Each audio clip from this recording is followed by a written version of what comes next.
Pushkin. Hello, Revisionist History listeners. Malcolm here. I'm stopping by near the end of my book tour because I have a special guest in the house, Michael Lewis. You may know him as the author of Moneyball, The Big Short, Liar's Poker, and most recently Going Infinite, which just came out in paperback, by the way. Or you may know him by his alter identity as a Pushkin superhost. Michael's show, Against the Rules, is now in the middle of a fantastic new season. It's all about the insane rise and the consequences of sports betting in the U.S. You're going to get a chance to hear one of the latest episodes in just a moment. But first, I thought we would chat with the man himself. Michael Lewis, welcome to Revisionist History. It's been too long. Yes. I haven't seen you in ages. I know. We need to right that wrong. Oh. So you've done this show about sports betting, and this comes after what? Your first one was about referees and then coaching, right? The Coaches. experts. We sort of set them all in the sports arena. And this is, we frame this as fans. And it's sort of like the fracking of the fan, how the sports leagues have decided to squeeze ever more juice out of the fan base. And 6 years ago, the Supreme Court repealed a federal ban on sports gambling. And at that time, the NFL, the NBA, Major League Baseball, the NCAA were all saying sports betting is evil.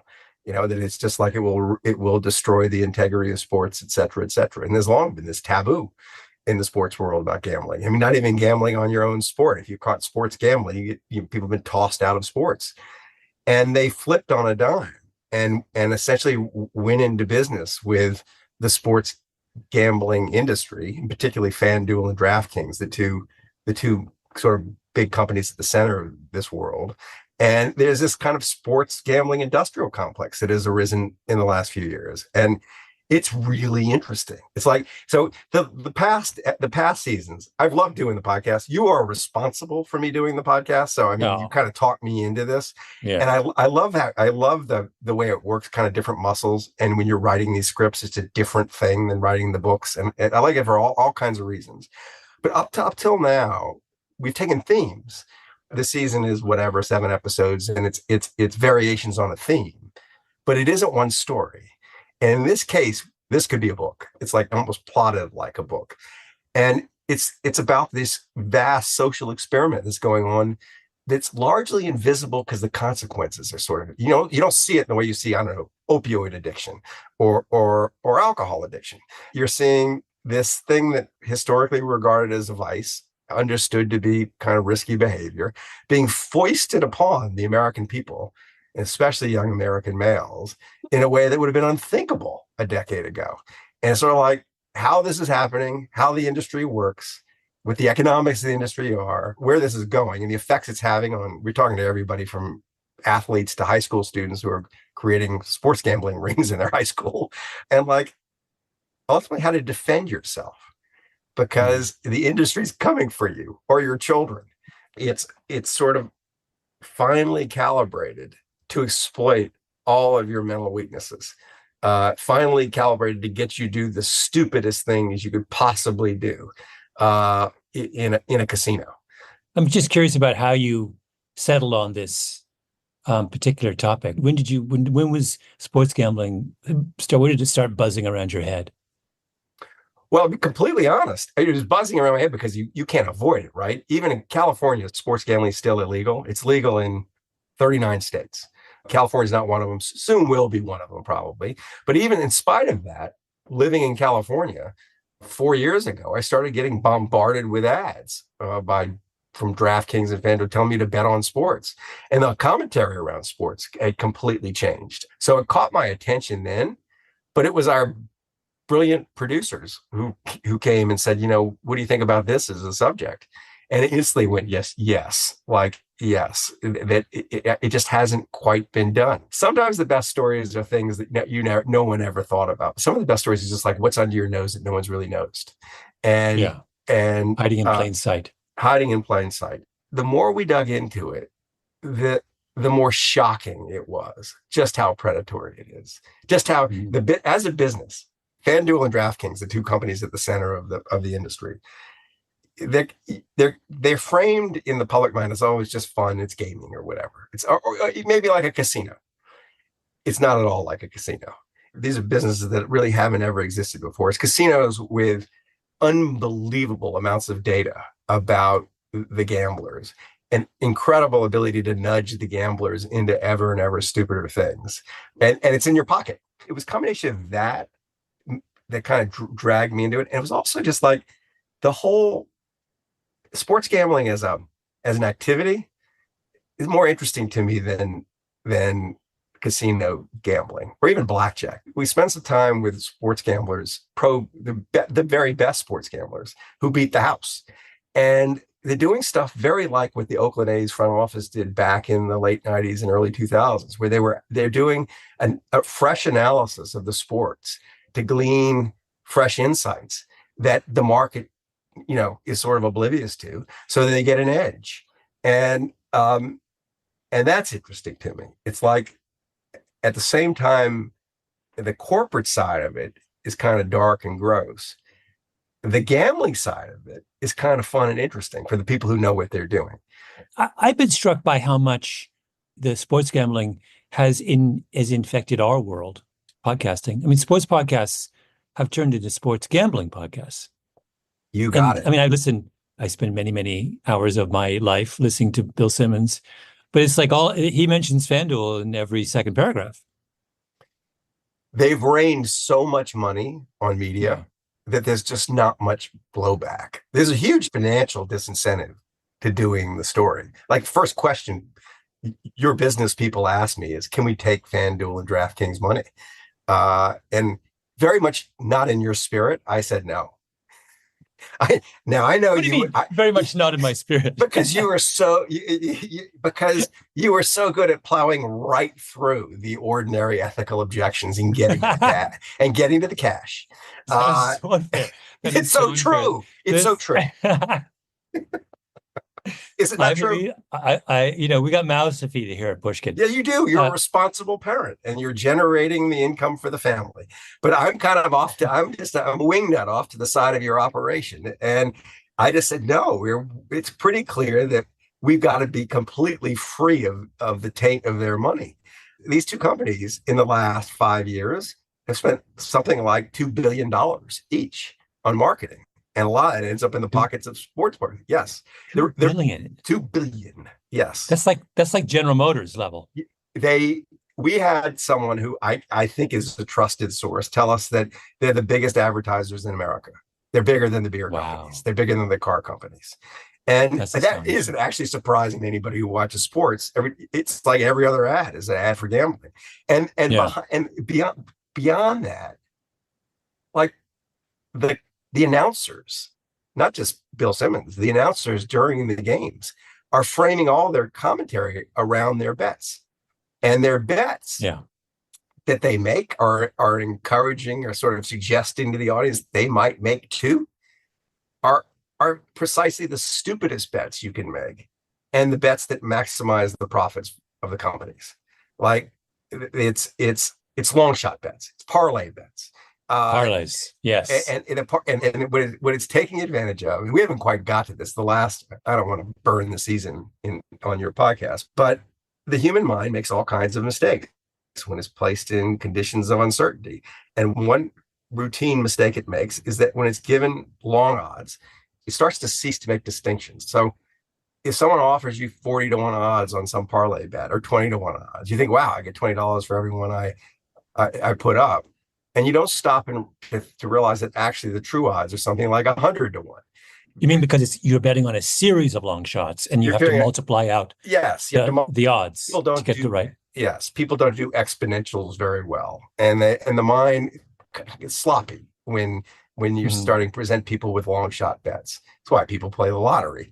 They've been kind of grooming the American gambler to move away from, just betting on taking the Chiefs and giving up the points, to these bets where the house take is multiples of what a casino takes for casino games.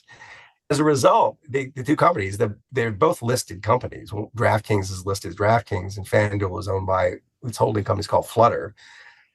all of Wall Street basically got them wrong the minute they ran up as companies. The stocks ran up in the wake of the legalization of sports gaming.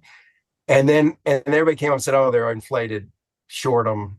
And they crashed temporarily. It's like late into 2021 because everyone's sort of looking at them as standard casino businesses. And they knew what the take was for standard casinos, and they could kind of guess what the handle was going to be, what the betting volume was going to be. And they did the casino math and they said, this doesn't justify the stock price. In fact, the take is multiples of what casinos and is growing the margins. And a way to think about it is it's sort of like exploiting their ability to get people to do dumber and dumber things. And I think what's going to happen, our podcast is going to be a part of this. The way to address this is to make it clear that anybody who is a VIP of FanDuel or DraftKings or one of these sports gaming apps, or anybody who even kind of does it a lot, is like someone who's almost certainly making dumb bets because they on the other side of this, the gaming apps are really good at figuring out who's a smart bettor and kicking them out. If you know what you're doing, if you're the equivalent of the card counter, if you actually figured out something about football that nobody has realized before and you've got a systematic edge, very, very quickly, they figure it out and they get rid of you. So in a way, they could do that? I've never understood this. You're not allowed. If I walk into a store, they can't kick me out. Isn't there a whole kind of level of? You would think their analogy that they want to draw is it's like the card counter coming into the casino. We can throw out we don't have to service the card counter at the blackjack table. I don't want to ruin the whole show, but our producer took an enormous pile of cash with smart betting ideas, and it took her moments to get chucked out. Poor Lydia Jean Cott has been banned by every sports betting app. Poor Lydia. Poor Lydia. Yeah, because it's a very simple way how they identify that you are smart. If the line moves in your favor after you've made the bet systematically, you knew something. Is this basically we're saying the odds will drift to the true odds, and if you were ahead of the market, they don't want you. And so, but the part is that. And I said this to an audience of money managers not that long ago. They were asking me, like, do you have any tips to how to identify a good money manager? And I said, well, there's a new one now available. Before you let someone manage your money, you got to ask them if they have accounts at FanDuel and DraftKings and they're sports bettors, and like, what's their relationship with those enterprises? And if they say, man, I'm like a VIP, or I do it all the time, or don't give them your money to invest. Like, if they are identifying people who should not be professional investors. Michael, can you describe tell me a little bit about the episode we're about to hear? So this is the episode where the main character is Rufus Peabody, who is one of America's great sports bettors. And by the way, did you make up that name? No, I know. That is if I had to imagine the name that Michael Lewis would make up for his lead character, it would be Rufus Peabody. I told Rufus Peabody when I met him that if my name was Rufus Peabody and Michael Lewis, I'd be worth 3 times what I'm worth. That it's are you kidding me? Yes, it would be totally. It's wasted on a sports bettor. It should be an author. Rufus he's still young. Yale class of 2009 or whatever. He is the leading kind of smart edge of gambling, but he was present before legalization. He was present in the markets back when Vegas was the market. We traveled with him to the point where his bets are no longer accepted. What interested me about him and his mentor is also a big character in the episode. Roxy Roxborough, a legend in old Vegas sport. Oh my God. I know. And what you love about Roxy is he's Canadian. He's Canadian. I love it. Michael, we now have we now have a parlay of improbably perfect names. You're going to love listening to them. They're wonderful. They have a lot to say. They're very smart people. I just thought, what is the most interesting point of view on this market? And it was the point of view of the sharp, the edge player, the person who's beaten the market. It's like, who's the most interesting person to talk to about a casino? It's either the person actually running the casino, or is the card counter, or the person who's figured out how the slots are rigged, or who's seen that the roulette wheel is slightly off. It's someone who is looking at the market from a superior kind of vantage point. So it's walking us into this new market through the eyes of an edge player. You have the one thing that has distinguished you throughout your career is I feel like no one has his finger closer to the pulse than you. You've done it repeatedly, and it sounds like you've done it again. It's a gas of a season. Michael Lewis is host of Against the Rules right here at Pushkin. Here's his latest episode, A Hard Way to Make an Easy Living. Give it a listen and head over to Against the Rules and subscribe to hear more. Thank you, Michael. Thank you, Malcolm. Oh, yay, oh, yay, oh, yay. May 2018. The United States Supreme Court strikes down the federal law that has effectively banned sports gambling in nearly every state. What happens next happens faster than anyone imagined, and happens in so many places at once that it's basically impossible to follow it all in real time. I ended up picking Mississippi and Kansas as the two states that I really decided to focus on, and really was just there, becoming a part of the furniture as the lobbyists were working their magic. That's Eric Lipton, New York Times reporter, who with his colleague Ken Vogel just sat and watched as lobbyists created the conditions for a new industry to emerge overnight: sports gambling. And, buttonholing various legislators, getting them to introduce language that they wanted into the gambling bills, changing the tax rates, getting, provisions included that would allow them to entice bettors with free bets that they wouldn't have to pay taxes on. Eric knows that state capitals are where the action is. He started his career covering state governments for local papers. When he returns to his old beat, he sees right away how much lonelier state capitals are, because his old job, State House reporter, now barely exists. There were times when I was in the state capitol where I was pretty much the only reporter there while they were debating, sports betting. And I would stay until they wrapped up 2 a.m. as the session was closing and they were trying to get the bill passed. And there were no other reporters present. It's like if you do something at the federal level, there are going to be a lot of people watching still. A lot of reporters who will cover national politics. But if you push things down to the states, you're more likely to just operate in the shadows. Yeah, and I think the lobbyists know that. And it's actually a lot easier to get things done in state capitals. You can build a national strategy through a collection of states. Eric and his colleague at the Times wrote about Kansas back in 2022. But he could have written the same piece almost anywhere in the United States. 38 states, plus Washington, D.C., were rushing to legalize sports betting and rolling over for the new sports bookies, who were pushing to minimize just how much of a cut the states took.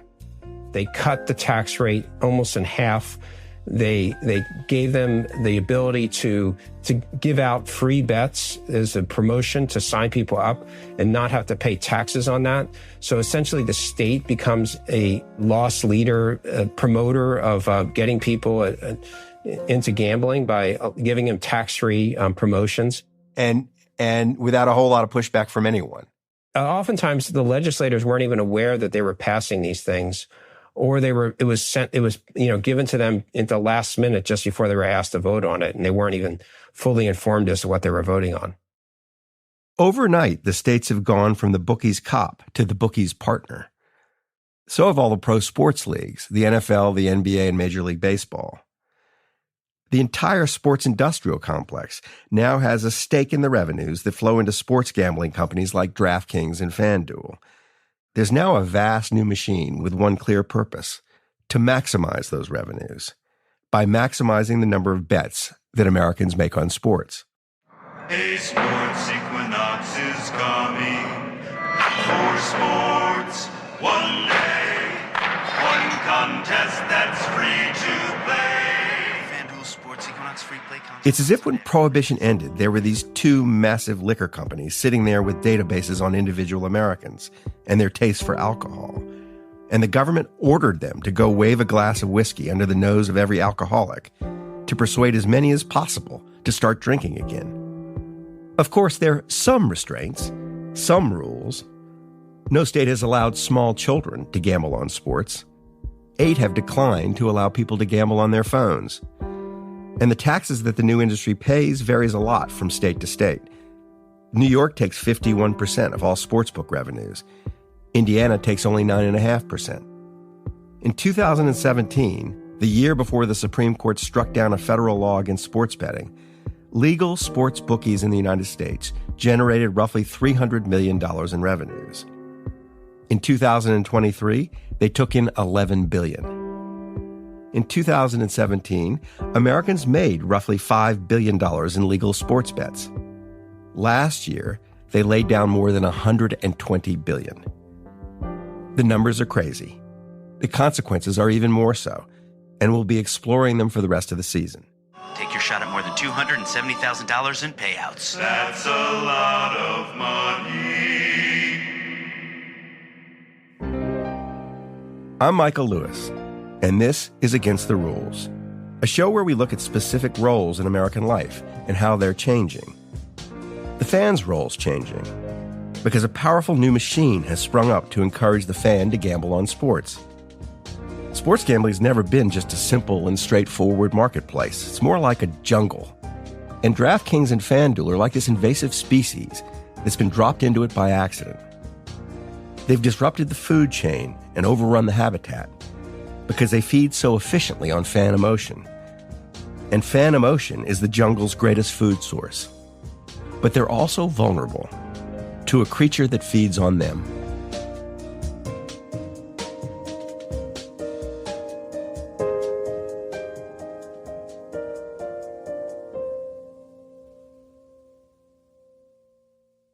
Let's recall for a minute what sports gambling once was in America by listening to just a snippet of a press conference held back in 1961 by then Attorney General Robert F. Kennedy. The report has been, since the passage of the legislation, that big-time gambling by the big-time operators has been materially decreased since the passage of the legislation. Kennedy's celebrating a new law called the Federal Wire Act.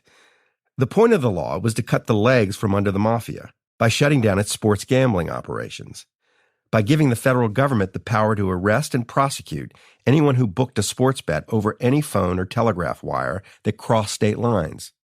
And in fact, the head of the Royal Mounted Police in Canada said in a speech last week that Canada will now have to pass legislation and take new steps because many of the big-time gangsters and hoodlums of the United States are now moving to Canada because of the drive that is being made against them here in this country. When you think of Canada, this isn't the first thing that pops into your head. Happy refuge for big-time gangsters and sports gamblers. But I don't know. It was a different era. I always had an interest in sports. My father coached me in swimming, coached me in tennis. But my world changed when I found out you could gamble on it. I became no longer a fan. I became interested in gambling. That's Michael Roxborough. Everyone just calls him Roxy now. He grew up in the 1950s in Canada, in a nice upper-middle-class family. He's now Zooming with me from a home in rural Thailand with the AC blasting in the background and a straw fedora on his head, and the emotional feel of a man in a witness protection program, a placeless man. But he really did grow up in Canada. When Roxy was a kid, there was a sports gambling market. It was smaller and more constrained than it is now, but very real. And its center was the pool halls of Vancouver, British Columbia.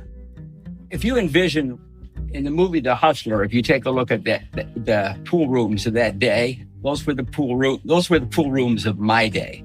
Mm-hmm. It was just full of wannabes, desperados, hustlers, drug dealers, bookmakers, everybody that was operating outside the law. Right. When you got the bug, what'd your parents think about it? Not too happy. My father was a Harvard MBA, and my mother was a high school valedictorian. And I think they had higher aspirations. Roxy's dad wanted him to go to Dartmouth, and he got in. But he went to American University in D.C. because he sensed the action was better there. I ran a blackjack game in the American University dorm at night, and that's what's the source of most of my profits. But then I got kicked out. For what? For running that blackjack game. Roxy never did finish college. Instead, he went back to Canada, cycled in and out of boring jobs, but never stopped gambling. And then he finally caught a big break by reading a book. I was in a Reno airport flying back to Vancouver, and I picked up a copy of Ed Thorpe's Beat the Dealer. Beat the Dealer was the first book to show how a gambler inside a casino could have a systematic edge by counting cards in blackjack. The other casino games, like slots and roulette, were more or less perfectly rigged against the gambler. Anyone who played them for long enough was sure to lose. Blackjack was an exception. Play blackjack for long enough, at least the way Ed Thorpe taught people to play, and you were sure to win. Ed Thorpe published his book in 1966. A few years later, Roxy read it, and it gave him the idea that changed his life. I decided that if I'm going to look at sports betting, I need to look at it statistically driven, data driven, not visual or instinct or just watching a lot of games. Outcomes in sports were obviously far less regular and predictable than outcomes inside slot machines, or even at blackjack tables. But that didn't mean you couldn't learn stuff about sports that would allow you to make better predictions. Not perfect predictions, but better predictions than everyone else betting on games in the 1970s. Roxy had baseball in mind. The guys who booked baseball, legally in Nevada and illegally everywhere else, offered gamblers the chance to bet on not just who would win the game, but how many runs both teams would score. Roxy had an insight that seems obvious now. The number of runs scored in any baseball game depended on factors like the weather at game time and the size of the fields. San Diego's was a good example. You just could not hit the ball out of there. And then the Padres went and spent like an outrageous contract to sign a guy like Oscar Gamble. All he did is hit fly balls. And that park was a place where fly balls went to die. So you soon found out that general managers really didn't know anything about their own ballparks either. The idea that the people who run sports teams don't know what they're doing has probably never been a new idea. Fans have always thought that they know better. What was new is that someone in the stands was actually figuring something out. The effects of the wind and the humidity and the barometric pressure on a ball that was flying through the air. We started getting weather reports from all the cities to parse out which ones helped scoring or hindered scoring. And dimensions, right? I mean, just the length of the left field fence. Dimensions were important, and we found out a couple of the ballpark dimensional drawings were wrong. They had the North Pole wrong. What pointed north, because we went out and did them ourselves. Roxy moves to Vegas full-time in 1975 to bet on sports. And just by taking into account the weather and the size of ballparks, he's able to make a killing, while trying to avoid the people who know a thing or two about actual killing. Were the Nevada legal bookmakers effectively run by the mob? They would have had a hand until about late 70s, probably. Yeah. I just in that environment, was it dangerous to win too much? No, because actually what they would do is they could find somebody else who could take your bet and they can move it for more money someplace else in the country. The old sports gambling market inside the United States was shady, but it had its unwritten rules. And one was that they always took your bets. If you bet a lot, they eventually moved the lines. These betting lines were all set in Vegas. For a very long stretch, they were actually set in a single Vegas casino, the Stardust. The bookie at the Stardust set the odds, and everyone else just followed his lead. There was a bank of payphones outside the Stardust that were said to be the most profitable in the country for the phone company, because sports gamblers used them to relay the odds to the illegal bookies and bettors across the country. Communications back then was just a phone call. That was the only communications there were. In the late 1970s, the Nevada Gaming Control Board tossed the mob out of Vegas and out of sports gambling. And pretty soon, Roxy became old news. By the early 1980s, everyone knew that the weather and the size of ballparks had big effects on baseball scores. And Roxy never found another systematic edge. And his life became a bit of a mess. He'd been arrested for violating RFK's Wire Act. He'd taken crazy risks as an illegal bookmaker, and he'd run through 2 marriages. Is a gambling business hard on relationships? It's terrible. Why? It just sort of takes over your mood and your personality. I don't know anybody who's ever been in gambling thought they were a better person for it. It's interesting because when you think about why a person would drift into gambling in the first place, it would be because you think it might be an easy way to make money. Yes. It ends up being a harder way to make money. It does. What do they say? It's a hard way to make an easy living. People said that. Roxy now knew it. So in 1982, he quits gambling. He creates a company called Las Vegas Sports Consultants. This new company will effectively replace the Stardust Casino in setting the odds for all major sports contests. Roxy's just better at it. And pretty soon, he's selling his odds to all the sports bookies, including the Stardust. This makes sense to everybody in Las Vegas. Hiring Roxy to set the odds in sports is like hiring the first card counter to guard the blackjack tables. So I said, I'm going to try this for a couple of years, but I'm not sure if it's going to work because it wasn't a given that every hotel was going to have a sports book. It was a rather limited business. But that was one of my better decisions because it turned out to be a massive business. Sports gambling isn't exactly a financial market, but it rhymes with financial markets. What happens on Wall Street somehow eventually also happens in sports gambling. And Wall Street's about to undergo dramatic change. First, computers and then the internet will allow the markets to become a lot more complicated and the bets a lot more complex. The world's about to speed up, and a new kind of person with a different kind of education is going to enter it. Old school traders with high school degrees and lots of body hair and names like Vinny and Donnie are about to be replaced by hairless PhDs from MIT with computer models who as kids thought they'd grow up to be professors, not traders. On Wall Street in the late 1980s, smart old school guys served as a kind of bridge between the two cultures. In sports gambling, Roxy was that bridge. But it took a while for anyone to cross it.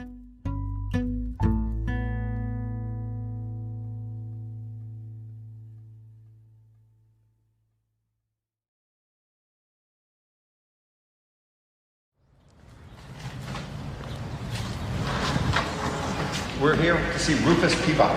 Okay. We're in the right place. Yes, great. We're still in Vegas, but far from the Strip. We're not going to be long. We're just going to make a bunch of sports bets. He runs an illegal gambling operation upstairs. Oh, does he? I never even knew this. You want any action? Jump over the Lakers. The real action is no longer on the Strip. The real action is basically invisible. But here, on the 17th floor, with a sweeping view of the distant casinos, Rufus Peabody lives and works. Rufus, we're here. Rufus Peabody is who crossed Roxy's bridge. I never was a bettor as a kid. I didn't know anything about sports betting. You didn't feel a little twinge of desire? None. Most people that got their start, they started losing and then they learned how to win. But I was never a bettor. I never grew up betting, like besides NCAA tournament pools, and I was always good at those. But for me, it was a game. And I'm a risk taker, but I'm not a gambler by nature. Rufus grew up outside of Washington, D.C. Always loved sports. Thought he might like to be a sports journalist. He still reminds me a bit of a journalist. He's a watcher, a person whose eyes move more than his mouth. But even when he was a kid, his mind took him places that journalism usually doesn't. So it was, this team won 82-64, but why did they win? Basically, I kind of wanted to report on the why it happened rather than just this guy got 18 points and 12 rebounds and this team won, right? I kind of wanted the story of why. Right. You wanted explanations. I wanted explanations. In 2004, Rufus graduated from high school and went to Yale. He was still obsessed with figuring out why. He studied statistics and built models that predicted the performance of athletes and the outcomes of sporting events. Not because he wanted to gamble on them, just because it was cool to figure out stuff that even people who run sports teams don't know. He wanders around Yale looking for someone to teach him more. Rufus wants to do a thesis on, if I remember correctly, behavioral biases in the baseball betting market. He's who Rufus found. His name is Cade Massey. He's a professor of organizational behavior. Was it interesting? Oh, yeah, absolutely. I mean, what's not interesting about trying to find psychological mistakes that people make with hundreds of thousands of observations of real money being bet. And he found mistakes. I mean, he was finding profitable strategies right off the bat. Rufus just kept asking questions about the behavior of sports gamblers. He still wasn't placing bets himself. He was just working with his professor to build a model to predict college football scores. They pitched it to the Wall Street Journal, and the Journal agreed to publish their college football picks of the week. It was just how they would bet, were they to bet on college football. And he would then post our picks of the week. We were just posting them because we were working with the Wall Street Journal. So post them on Tuesday or Wednesday, and then he would watch as the prices started moving on his screen. Oh, my God. Which is to say the sports gambling market would see their picks and move in response because the market figured out that their picks were that good. Within a year or so, we quit posting college picks because it was getting too much in the way of what he was trying to do. Because he wanted to bet it himself. Because he wanted to bet it. And if they're so good, you would bet them. You wouldn't sell them. Right. I mean, it was bound to eventually occur to Rufus that if he could predict the scores of college football games, then he should just bet on them himself. But it's funny how he got there in his head. Roxy Roxborough had started as a gambler, who then set out to find some kind of edge to bet. Rufus Peabody started by finding these edges and kind of stumbled into gambling. And then found Roxy. During Rufus's junior year at Yale, he read an article in ESPN about Roxy's sports analytics company, Las Vegas Sports Consultants. Roxy's company wasn't used to getting resumes from Yale juniors, but they gave him a summer internship anyway and showed him their world from their offices right next to the Las Vegas airport. They would bet on what plane was most likely to land next, right? And this is like sort of pre-internet days or being able to see flight plans and stuff like that. And so it was like, okay, American Airlines is like 6-1, Southwest is 2-1, whatever. What people didn't realize, though, was Roxy actually had a contact in the control tower. And so Roxy won. He made money off of these bets. But he didn't make enough to draw suspicion. That was the key. But he would occasionally hit the Japan Air at 300-1, right? Or whatever. Roxy's crew would bet on everything. Rufus wasn't like that. He didn't even think of what he wanted to do as gambling. But he did want to understand this other world.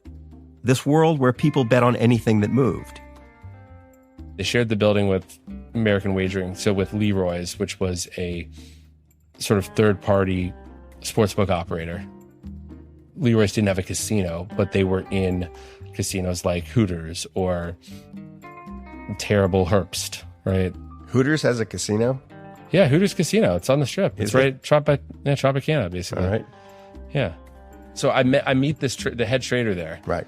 And I have all these questions. A bookmaker can make more money. Let's say if they know the public's bias, they can make more money setting a line somewhere between the true price and the price the public thinks. That's the way to maximize. There's no reason you should understand what Rufus just said there. But let me try to explain it because it tells you a bit about how this old school sports gambling world works. The line is just the odds or the point spread. The true price is what the odds would be if you somehow knew every possible relevant bit of information about some upcoming game. Of course, no one ever knows everything.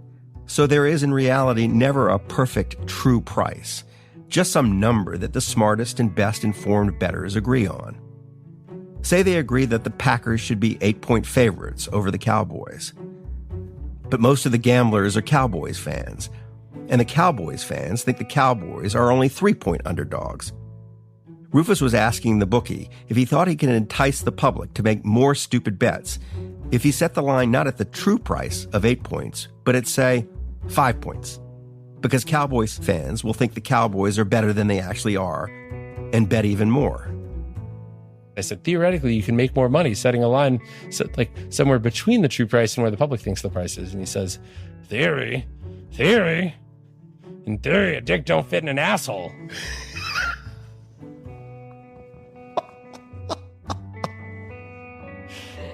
And this guy, yeah, he was probably 300 pounds, 5'8", smoking a cigar in a dark room, looking at a bunch of numbers on a screen. In just a flash there, you've changed our podcast rating. Sorry.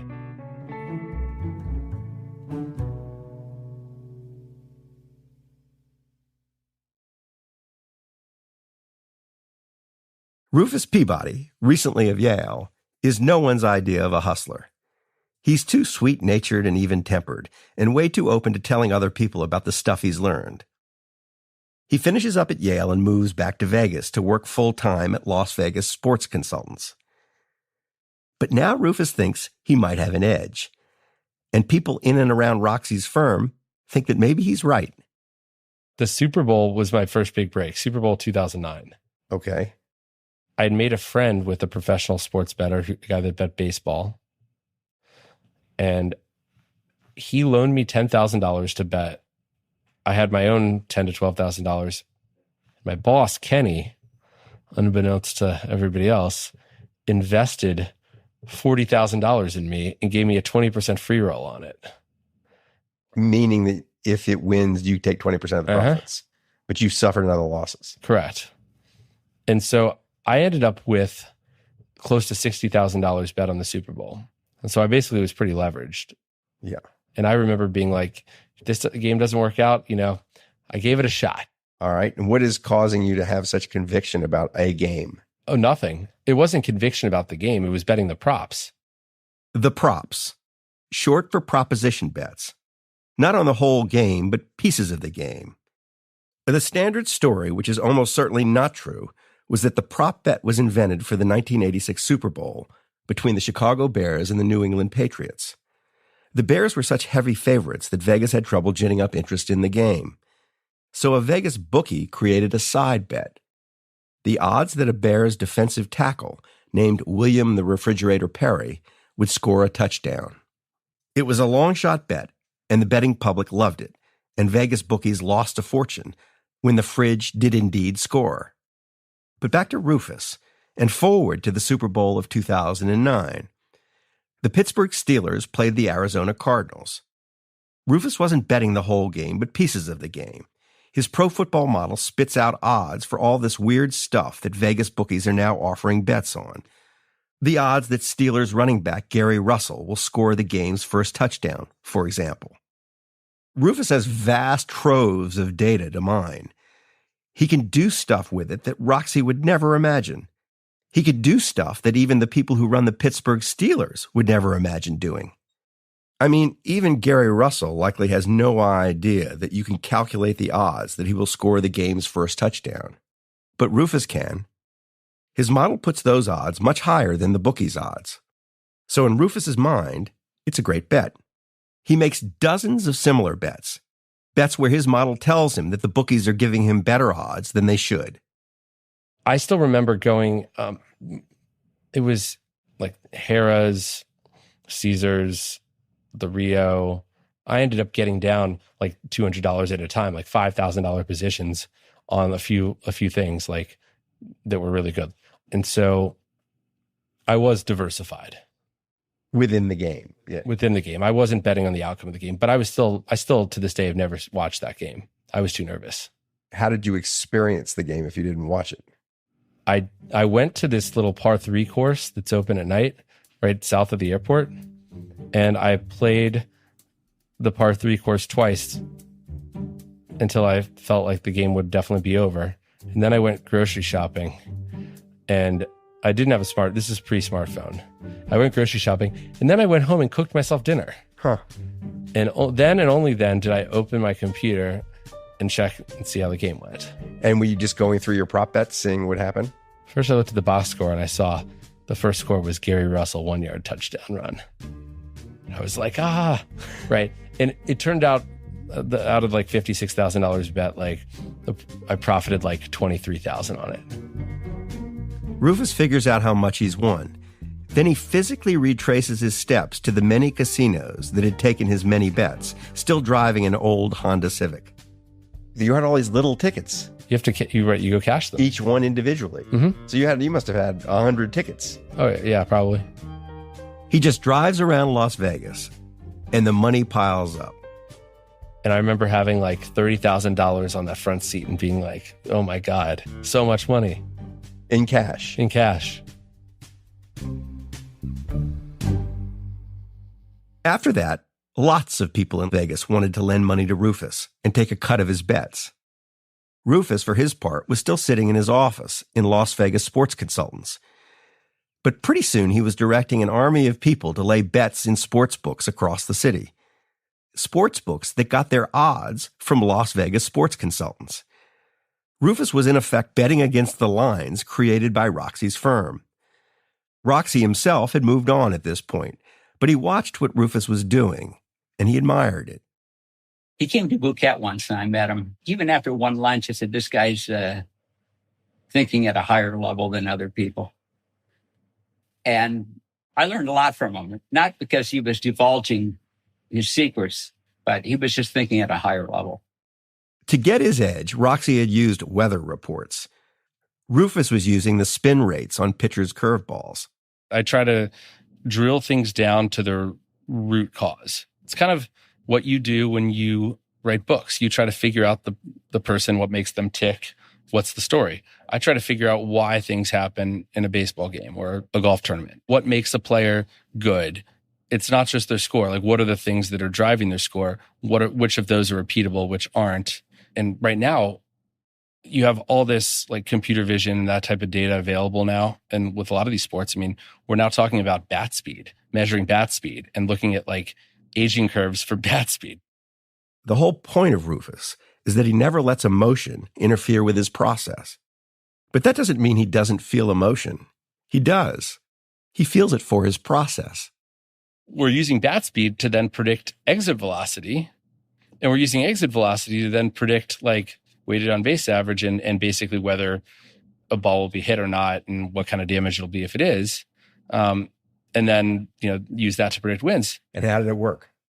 How did it work? It worked well. We made $125,000 in the first month. I don't know what our volume was overall. And I got 20% of it, which was great because my yearly salary was $25,000.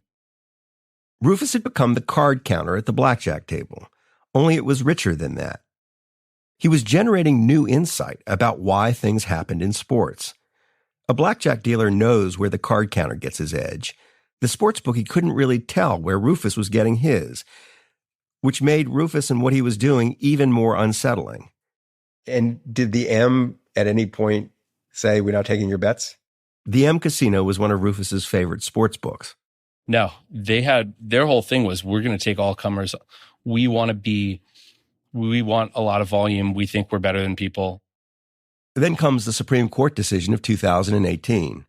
23 states soon legalized sports gambling. Rufus now has the M Casino and a lot of others right in his pocket. FanDuel and the PGA Tour have teamed up. Now you can get more action out of every stop on the tour. And Rufus, of course, stands to make a killing. The bigger the markets, the more he can bet. Bet the PGA Tour and make every moment more with FanDuel Sportsbook. But as it turns out, that's not how it's going to go down. This ecosystem is going to change in ways Rufus didn't predict. And he began to sense it in late 2020. So I would drive up to New Hampshire to bet at these kiosks initially. And then once there was mobile betting, I had an account on DraftKings. Rufus had a girlfriend in Massachusetts. Massachusetts hadn't yet legalized sports betting, so he needed to cross state lines to use the betting app on his phone. The drive took him like 45 minutes, but it was actually easier than running all over Vegas trying to get cash down. He and his process were built for this new type of casino. He could bet on golf basically all day long, until one day he couldn't.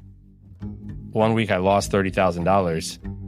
I got a phone call to tell me that they were cutting my limits on golf. He'd lost $30,000, and DraftKings stopped taking his big bets. By the way, we've reached out to DraftKings, and so far they have declined to talk with us. Anyway, it was clear to Rufus back in 2020 that this was definitely no longer his old sports gambling world.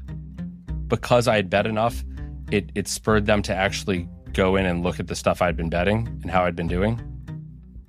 Books are not limiting people just because they win. They're limiting them because they think they're going to win in the future. Rufus used data to predict what athletes were going to do.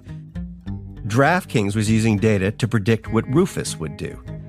When they looked at the data, they saw that after Rufus placed his bets, the odds nearly always moved in his favor. These were the bets of someone who knew things before the market knew them. And the new bookies were not like the old bookies. They only wanted to take certain kind of bets. Bets that were more like the bet you make when you press the buttons on a slot machine. Bets that if you made them often enough, you were sure to lose. The sort of bets a fan would make. The sort of bets Rufus Peabody never made. Refusing a bet wasn't a thing. It never was a thing here. Huh. Like if you got kicked out of a casino or if you couldn't bet there, it was because you did something wrong. Like you violated the sacred bookmaker bettor covenant. Being smarter than the market didn't used to get you kicked out of the market. But the market's changed. Sports gambling is still a hard way to make an easy living. But now it feels even less fair. Now it feels like someone should step in and help Rufus. Okay, cool. So I downloaded FanDuel, DraftKings, Fliff, Fanatics, Caesars, BetMGM, and PayPal. So now everyone has all of my information and my social security number. Wait, your social security number? They all asked for it, yes. These new sports gambling apps, they all ask for it. And so we're going to give it to them in our next episode.